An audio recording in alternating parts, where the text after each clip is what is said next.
श्री रामचंद्राय नमः। सद्गुरुदेव परमात्मने नमः। श्री गणेशाय नमः। योग वासिष्ठ, योग वासिष्ठ। आप योग वासिष्ठ सुन रहे हैं। भारतीय तत्वज्ञान के अनुसंधानकर्ता जिज्ञासुओं एवं साधकों के लिए योग वशिष्ठ अनुपम ग्रंथ रत्न है। यह ग्रंथ विश्व साहित्य में ज्ञानात्मक सूक्ष्म विचार तथा तत्व निरूपक ग्रंथों में सर्वश्रेष्ठ है। इसमें आत्मा, परमात्मा, जीव जगत, बंधन, मोक्ष आदि दुरूह विषयों का विभिन्न कथानकों तथा दृष्टांतों के द्वारा बड़ा ही सुंदर विवेचन किया गया है। भगवान श्री राम को ज्ञान स्वरूप महर्षि वशिष्ठ के द्वारा सुनाई गई तत्व ज्ञान की यह सर्वोत्कृष्ट रचना है। यह ग्रंथ महारामायण, वशिष्ठ रामायण आदि नामों से भी विख्यात है। इस ग्रंथ के विषय में महर्षि वशिष्ठ ने स्वयं कहा है कि संसार सर्प के विष से विकल तथा विषय विसूचिका से पीड़ित प्राणियों के लिए योग वशिष्ठ परम पवित्र अमोघ मंत्र है। योग वशिष्ठ अजातवाद या केवल ब्रह्मवाद का ग्रंथ है। इसके सिद्धांत अनुसार एकमात्र चेतन तत्व परब्रह्म के अतिरिक्त कोई सत्ता नहीं है। जैसे समुद्र में असंख्य तरंगे उठती और मिटती रहती है, वे समुद्र से भिन्न नहीं है। उसी प्रकार नित्य सच्चिदानंद परम तत्व समुद्र में नाना प्रकार के अनंत ब्रह्मांडों की उत्पत्ति, स्थिति और विनाश की लीला तरंगे दिखती रहती हैं। अहंकार का नाश होते ही केवल एक ब्रह्म चैतन्य ही रह जाता है। इस एक तत्व का विभिन्न आख्यानों, इतिहासों और कथाओं के द्वारा इस ग्रंथ में प्रतिपादन किया गया है। इसके अतिरिक्त इसमें योग सिद्धियों, योग के साधनों एवं योग भूमिकाओं का भी अत्यंत ललित वर्णन किया गया है। ज्ञान पर ग्रंथ होने के बाद भी इसमें भक्ति और कर्म की आवश्यकता पर बल दिया गया है। सदाचार और सत्संग की महत्ता का भी स्थान स्थान पर प्रतिपादन है। योग वशिष्ठ का शिखिध्वज चूड़ाला संवाद नारी को ज्ञान की सर्वोत्तम महिमा से मंडित करता है। कल्याण के 35वें वर्ष के विशेषांक के रूप में पूर्व प्रकाशित इस ग्रंथ का अब पाठकों की मांग के दृष्टिगत रखते हुए ऑफसेट की सुंदर छपाई, आकर्षक चित्र वर्णा और बहुरंगे चित्रों तथा आकर्षक साज सज्जा में अलग से ग्रंथ रूप में प्रकाशित किया गया है। आशा है पाठक हमारे अन्य महत्वपूर्ण प्रकाशनों की भांति योग वशिष्ठ को भी अपनाकर इसकी उपयोगिता का लाभ उठाएंगे। यह प्रकाशक द्वारा निवेदन था नम्र योग वशिष्ठ का। तो अब आप योग वशिष्ठ सुनिए। त्वमेव माता च पिता त्वमेव, त्वमेव बंधु च सखा त्वमेव, त्वमेव विद्या द्रविणं त्वमेव, त्वमेव सर्वं मम देव देव। मूकं करोति वाचालं पंगुं लंघयते गिरिं, यत्कृपा तमहं वन्दे परमानंद माधवम्। यं ब्रह्मा वरुणेन्द्र रुद्रमरुतः स्तुन्वन्ति दिव्यैः स्तवैर् वेदैः साङ्गपदक्रमोपनिषदैर्गायन्ति यं सामगाः। ध्यानावस्थिततद्गतेन मनसा पश्यन्ति यं योगिनो, यस्यान्तं न विदुः सुरासुरगणा देवाय तस्मै नमः। श्री रामचंद्राय नमः। संक्षिप्त योग वासिष्ठ वैराग्य प्रकरण। आप सभी भक्त और साधक गण इस समय श्री वाल्मीकि जी, श्री विश्वामित्र जी, श्री वशिष्ठ जी और श्री दशरथ राजा की सन्निधि में, उनकी सभा में तथा श्री रामचंद्र जी की आध्यात्मिक सन्निधि में हैं, उपस्थित है। सुनिए योग वासिष्ठ। पहला प्रकरण वैराग्य प्रकरण। सुतीक्ष्ण और अगस्ती, कारुण्य और अग्निवेश, सुरुचि तथा देवदूत और अरिष्टनेमी एवं वाल्मीकि के संवाद का उल्लेख करते हुए भगवान के श्री राम अवतार में ऋषियों के शापों का कारण बताना, यह इनके विषय है। यतः सर्वाणि भूतानि प्रतिभान्ति स्थितानि च यत्रैवोपशमं यान्ति तस्मै सत्यात्मने नमः। सृष्टि के आरंभ में संपूर्ण भूत जिनसे प्रकट होकर प्रतीति के विषय होते हैं, स्थिति काल में जिनमें ही स्थित होते हैं और प्रलय काल आने पर जिनमें ही लीन हो जाते हैं, उन सत्व स्वरूप परमात्मा को नमस्कार है। ज्ञाता ज्ञानम तथा ज्ञेयम दृष्टा दर्शनु दृश्य भूः कर्ता हेतुः क्रिया यस्मात् तस्मै ज्ञप्त्यात्मने नमः। ज्ञाता ज्ञान और ज्ञेय, दृष्टा दर्शन और दृश्य तथा कर्ता कारण और क्रिया, इन सब का जिनसे ही आविर्भाव होता है, उन ज्ञान स्वरूप परमात्मा को नमस्कार है।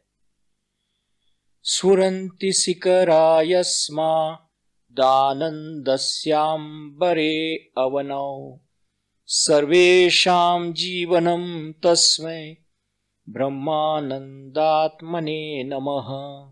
जिनसे स्वर्ग और भूतल आदि सभी लोकों में आनंद रूपी जल के कण स्फुरित होते हैं, प्राणियों के अनुभव में आते हैं तथा जो समस्त जीवों के जीवन आधार है, उन पूर्ण चिन्मय आनंद के महासागर रूप परब्रह्म परमात्मा को नमस्कार है।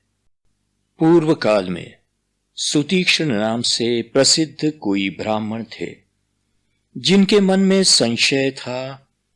अतः उन्होंने महर्षि अगस्ती के, यानी कि अगस्त्य और अगस्ती एक ही महर्षि के नाम है, अगस्ती के आश्रम में जाकर उन महामुनि से आदर पूर्वक पूछा, भगवन, आप धर्म के तत्व को जानते हैं, आपको संपूर्ण शास्त्रों के सिद्धांतों का सुनिश्चित ज्ञान है।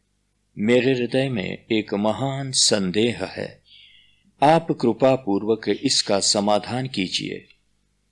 मोक्ष का साधन कर्म है या ज्ञान है अथवा दोनों ही है? इन तीनों पक्षों में से किसी एक निश्चय करके जो वास्तव में मोक्ष का कारण हो, उसका प्रतिपादन कीजिए। अगस्ती ने कहा, ब्राह्मण, जैसे दोनों ही पंखों से पक्षियों का आकाश में उड़ना संभव होता है, उसी प्रकार ज्ञान और निष्काम कर्म दोनों से ही परम पद की प्राप्ति होती है। इस विषय में एक प्राचीन इतिहास है, जिसका मैं तुम्हारे समक्ष वर्णन करता हूं।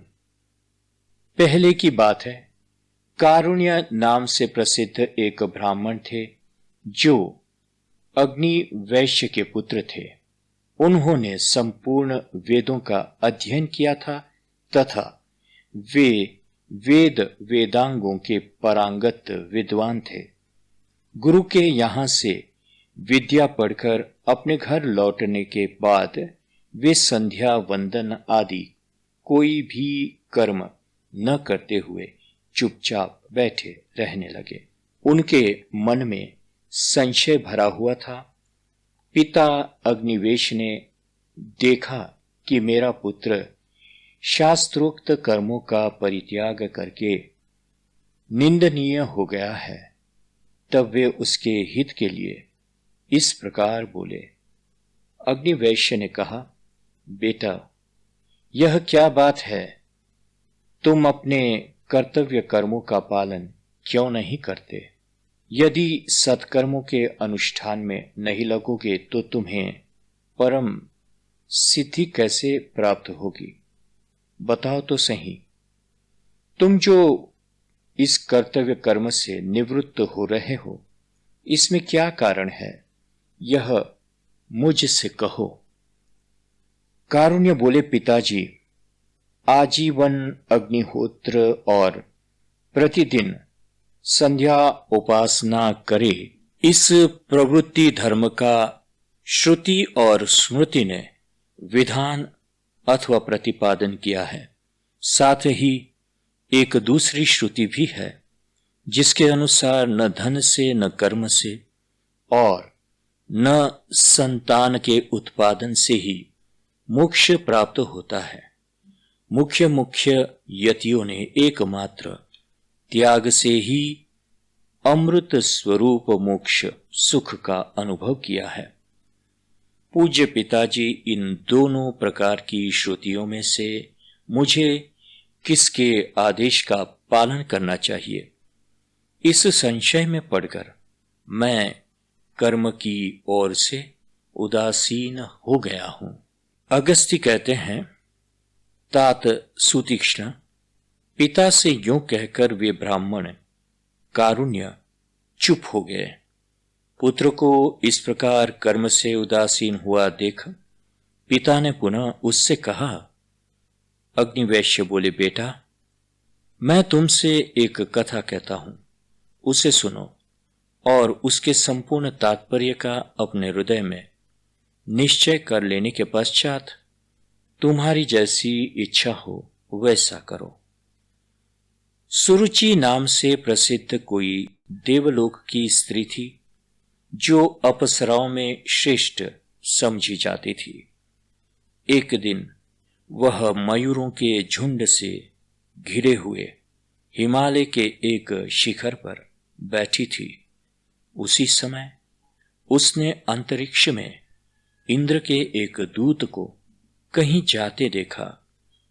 उसे देखकर अप्सराओं में श्रेष्ठ महाभागा सुरुचि ने इस प्रकार पूछा, महाभाग देवदूत, आप कहां से आ रहे हैं और इस समय कहां जाएंगे?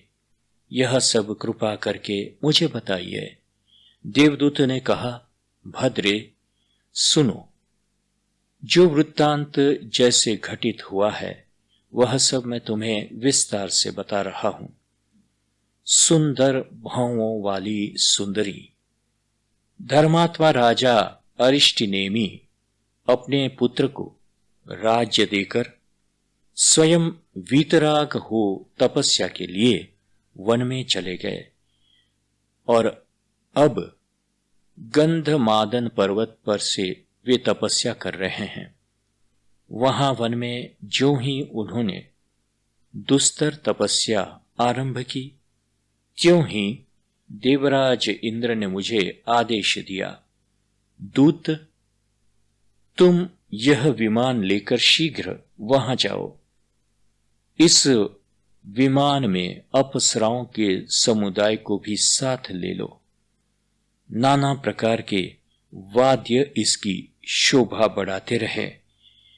गंधर्व, सिद्ध, यक्ष और किन्नर आदि से भी यह सुशोभित होना चाहिए। इसमें ताल, वेणु और मृदंग आदि भी रख लो। इस प्रकार भांति भांति के वृक्षों से भरे हुए सुंदर गंधमादन पर्वत पर पहुंचकर तुम राजा अरिष्टनेमी को इस विमान पर चढ़ा लो और उन्हें स्वर्ग का सुख भोगने के लिए अमरावती नगरी में ले आओ। देवराज इंद्र की यह आज्ञा पाकर मैं सामग्रियों से संयुक्त विमान ले उस पर्वत पर गया। वहां पहुंचकर राजा अरिष्टनेमी के आश्रम पर गया। फिर मैंने देवराज इंद्र की सारी आज्ञा राजा से कह सुनाई। शुभे वे मेरी बात सुनकर संदेह में पड़ गए और इस प्रकार बोले, देवदूत, मैं आपसे एक बात पूछना चाहता हूं, आप मेरे इस प्रश्न का उत्तर दे। स्वर्ग में कौन कौन से गुण हैं और कौन कौन से दोष? आप मेरे सामने उनका स्पष्ट वर्णन कीजिए। स्वर्ग लोक में रहने के गुण दोष को जानने के पश्चात मेरी जैसी रुचि होगी वैसा करूंगा। मैंने कहा, राजन, स्वर्गलोक में जीव अपने पुण्य की सामग्री के अनुसार उत्तम सुख का उपभोग करता है। उत्तम पुण्य से उत्तम स्वर्ग की प्राप्ति होती है। मध्यम पुण्य से मध्यम स्वर्ग मिलता है और इनकी अपेक्षा निम्न श्रेणी के पुण्य से उसके अनुरूप स्वर्ग सुलभ होता है। इसके विपरीत कुछ नहीं होता। स्वर्ग में भी दूसरों की अपने से ऊंची स्थिति में देखकर लोगों के लिए उनका उत्कर्ष असह्य हो उठता है। जो लोग समान स्थिति में होते हैं वे भी अपने बराबर वालों के साथ स्पर्धा लाग डांट रखते हैं तथा जो स्वर्गवासी अपने से हीन स्थिति में होते हैं उनको अपनी अपेक्षा अल्प सुखी देखकर अधिक सुख वालों को संतोष होता है। इस प्रकार असहिष्णुता, स्पर्धा और संतोष का अनुभव करते हुए पुण्यात्मा पुरुष तभी तक स्वर्ग में रहते हैं जब तक उनके पुण्यों का भोग समाप्त नहीं हो जाता। पुण्यों का क्षय हो जाने पर वे जीव पुनः इस मर्त्यलोक में प्रवेश करते हैं और पार्थिव शरीर धारण करते रहते हैं। राजन, स्वर्ग में इसी तरह के गुण और दोष विद्यमान है। भद्रे, मेरी यह बात सुनकर राजा ने इस प्रकार उत्तर दिया, देवदूत, जहां ऐसा फल प्राप्त होता है उस स्वर्गलोक में मैं नहीं जाना चाहता। आप इस विमान को लेकर जैसे आए थे वैसे ही देवराज इंद्र के पास चले जाइए। आपको नमस्कार है। भद्रे, जब राजा ने मुझसे ऐसी बात कही तब मैं इंद्र के समक्ष यह वृत्तांत निवेदन करने के लिए लौट गया। वहां जब मैंने सब बातें ज्यों की त्यों कह दी सुनाई तब देवराज इंद्र को महान आश्चर्य हुआ और वे स्निग्ध एवं मधुर वाणी में मुझसे पुनः बोले। इंद्र ने कहा, दूत, तुम फिर वहां जाओ और उस विरक्त राजा को आत्मज्ञान की प्राप्ति के लिए तत्वज्ञ महर्षि वाल्मीकि के आश्रम में ले जाओ। वहां महर्षि वाल्मीकि से मेरा यह संदेश कह देना, महामुने, इन विनयशील वीतराग तथा स्वर्ग की भी इच्छा न रखने वाले नरेश को आप तत्व ज्ञान का उपदेश दीजिए। ये जन्म मरण रूप संसार दुख से पीड़ित है, अतः आपके दिए हुए तत्व ज्ञान के उपदेश से इन्हें मोक्ष प्राप्त होगा। यों कहकर देवराज ने मुझे राजा अरिष्टनेमी के पास भेजा। तब मैं पुनः वहां जाकर राजा को वाल्मीकि जी के पास पहुंचाया, उनसे देवराज इंद्र का संदेश कहा तथा राजा ने उन महर्षि से मोक्ष का साधन पूछा। तदंतर वाल्मीकि जी ने अत्यंत प्रसन्नता पूर्वक कुशल प्रश्न की बात आरंभ करते हुए राजा से उनके आरोग्य का समाचार पूछा। राजा ने कहा, भगवन, आपको धर्म के तत्व का ज्ञान है। जानने योग्य जितनी भी बातें हैं वे सब आपको ज्ञात है। विद्वानों में श्रेष्ठ महर्षि, आपके दर्शन से मैं कृतार्थ हो गया। यही मेरी कुशल है। भगवन, मैं आपसे कुछ पूछना चाहता हूं। आप बिना किसी विघ्न बाधा के मेरी शंका का समाधान करें। संसार बंधन के दुख से मुझे जो पीड़ा हो रही है उससे किसी प्रकार मेरा छुटकारा होगा, यह बताइए। श्री वाल्मीकि जी ने कहा, राजन सुनो, मैं तुमसे अखंड रामायण की कथा कहूंगा। उसे सुनकर यत्नपूर्वक हृदय में धारण कर लेने पर तुम जीव मुक्त हो जाओगे। राजेंद्र, वह रामायण महर्षि वशिष्ठ और श्री राम के संवाद रूप में वर्णित है। वह मोक्ष प्राप्ति के उपाय की मंगलमयी कथा है। मैंने तुम्हारे स्वभाव को समझ लिया है, अतः तुम्हें अधिकारी मानकर मैं तुमसे वह कथा कहूंगा। विद्वान नरेश, सुनो। राजा ने पूछा, तत्वज्ञानियों में श्रेष्ठ महामुने श्री राम कौन है? उनका स्वरूप कैसा है? वे किसके वंशज थे? वे बद्ध थे या मुक्त? पहले आप मुझे इन्हीं बातों का निश्चित ज्ञान प्रदान कीजिए। श्री वाल्मीकि जी ने कहा, स्वयं भगवान श्री हरि ही शाप के पालन के बहाने राजा श्री राम के रूप में अवतीर्ण हुए थे।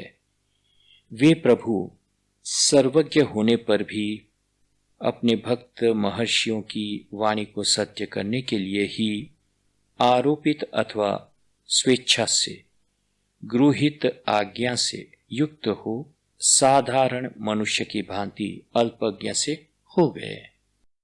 राजा ने पूछा, महर्षि, श्री राम तो सच्चिदानंद स्वरूप चैतन्य घन विग्रह थे।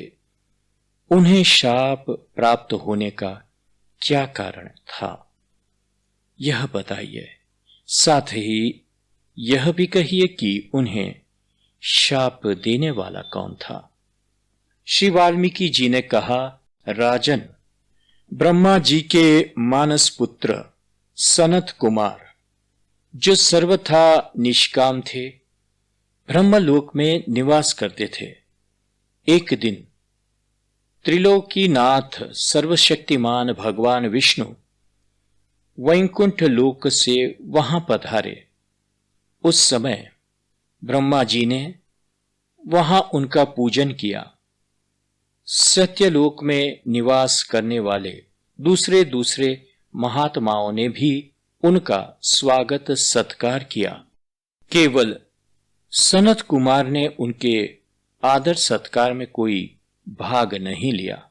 वे चुपचाप बैठे ही रह गए।